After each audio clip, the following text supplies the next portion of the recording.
Kitab Nabi Maleaki. Maleaki hidup sekitar 100 tahun setelah orang Israel kembali dari pembuangan di Babel, dan pesannya ditujukan kepada orang-orang Israel yang sudah kembali ke Yerusalem selama beberapa waktu. Bait suci telah dibangun kembali, tetapi semuanya tidak berjalan dengan baik. Ingatlah akan kisah-kisah dari kitab Esra dan Nehemia. Nah, ketika orang-orang Israel baru kembali dari pembuangan, mereka sangat berpengharapan. Mereka akan kembali membangun kehidupan mereka dan juga bait suci. Semua janji besar dari para nabi akan menjadi kenyataan. Mesias akan datang dan mendirikan kerajaan Allah di atas bangsa Israel yang bersatu dan atas bangsa-bangsa lainnya, membawa keadilan dan perdamaian bagi segala bangsa. Tetapi bukan itu yang terjadi.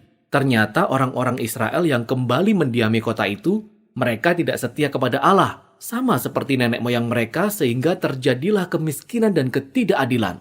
Jadi di kitab Maleaki kita dapat melihat betapa jahatnya angkatan yang baru ini.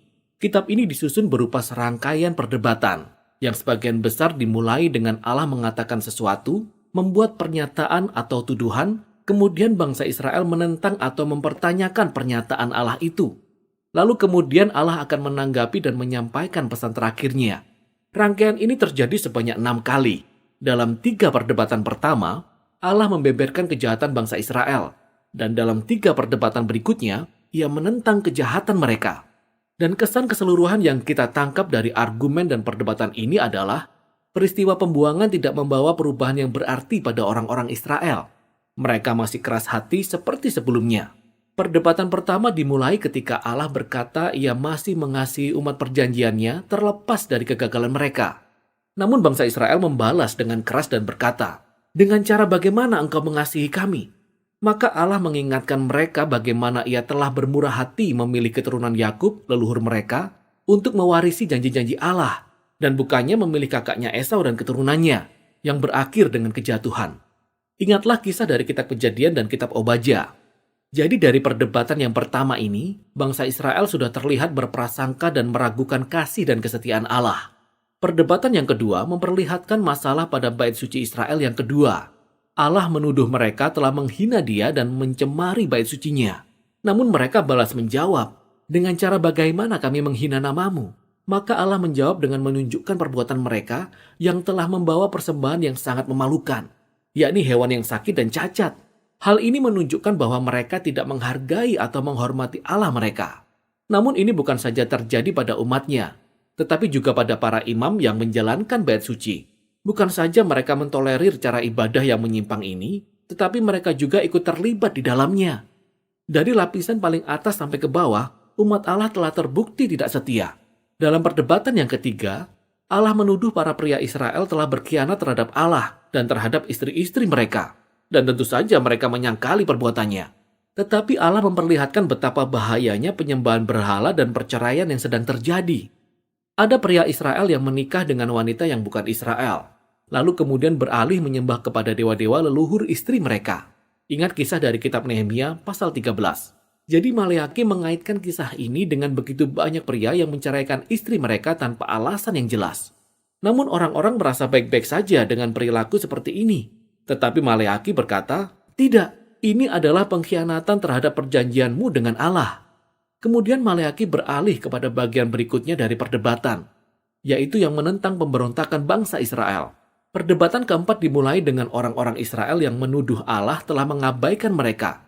Mereka berkata, "Di manakah Allah yang adil itu?" Mereka melihat banyak ketidakadilan dan kejahatan, tetapi Allah seperti tidak berbuat apa-apa. Maka Allah menjawab dengan berkata, ia akan menyuruh seorang utusan untuk mempersiapkan jalan bagi kedatangan Allah sendiri di hari Tuhan. Ia akan datang seperti api yang memurnikan umatnya, menghapus penyembahan berhala dan perzinahan, serta ketidakadilan, sehingga hanya orang-orang yang setia yang tersisa menjadi umatnya. Dalam perdebatan yang kelima, Allah memanggil orang-orang Israel untuk kembali kepadanya, tetapi mereka berkata, "Dengan cara bagaimana kami harus kembali?" Jadi Allah berhadapan dengan keegoisan mereka.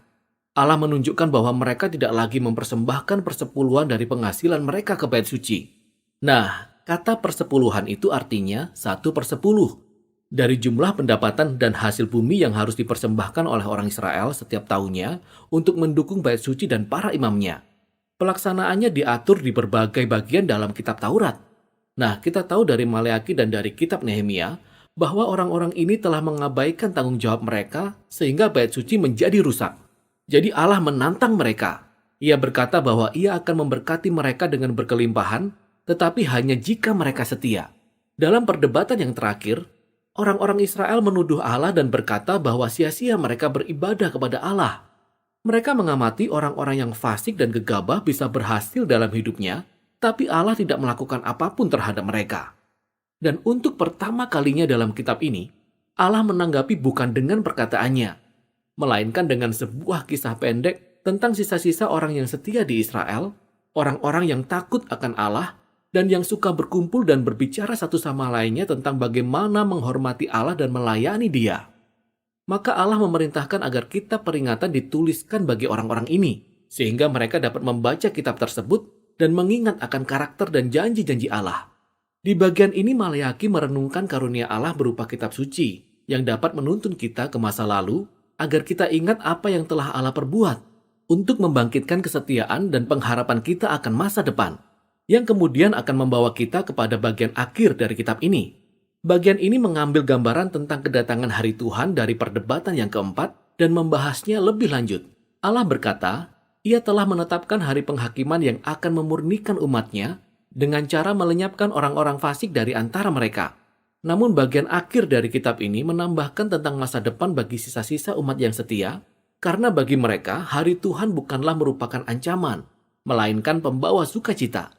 Seperti sinar surya yang terbit dengan membawa kesembuhan dan kehidupan, serta pengharapan bagi masa depan. Jadi perdebatan di kitab Maleaki ini sudah hampir berakhir, tetapi masih ada sedikit lagi penjelasan dalam kitab ini. 3 ayat terakhir dalam kitab ini bukanlah bagian dari perdebatan, melainkan berfungsi sebagai lampiran yang menjadi penutup. Tidak hanya untuk kitab Maleaki, tetapi juga untuk seluruh kitab Taurat dan kitab para nabi. Pertama-tama, kita diajak untuk mengingat hukum Taurat dari Musa hambaku, yang mengingatkan kita kembali akan kisah dan peraturan-peraturan dalam perjanjian yang kita temukan di 5 kitab pertama dalam Alkitab. Namun kemudian kita mendengar rangkuman dari kitab para nabi. Aku akan mengutus Nabi Elia menjelang datangnya hari Tuhan yang akan memulihkan hati umat Allah. Jadi bagian ini merangkum kitab Taurat dan kitab para nabi sebagai suatu kesatuan kisah yang menunjuk ke masa depan. Bangsa Israel telah ditebus oleh Allah, tetapi kemudian mereka mengkhianati Allah dengan memberontak dan mengeraskan hati mereka serta melanggar hukum Taurat. Namun kitab ini menaruh pengharapan akan masa depan, di mana Allah akan mengutus nabi yang baru, seorang Musa yang baru, seorang Elia yang baru, yang akan memulihkan umat Allah dan menyembuhkan kekerasan hati mereka. Ingat semua janji-janji dari kitab Ulangan, Yeremia, dan Yeskiel. Jadi lampiran penutup ini menampilkan kitab suci sebagai karunia Allah untuk kita baca, kita renungkan dan doakan. Kitab suci dapat memperlihatkan kondisi manusia yang sebenarnya dengan keegoisan dan dosa-dosa kita. Namun juga dapat menyampaikan janji Allah bahwa suatu hari nanti Ia akan mengirim seorang utusan dan kemudian Ia sendiri yang akan datang untuk melawan kejahatan, memulihkan umatnya, dan membawa pemulihan dengan keadilannya. Dan pengharapan akan masa depan itulah yang merupakan inti dari kitab Maleaki, kitab Taurat, dan semua kitab para nabi.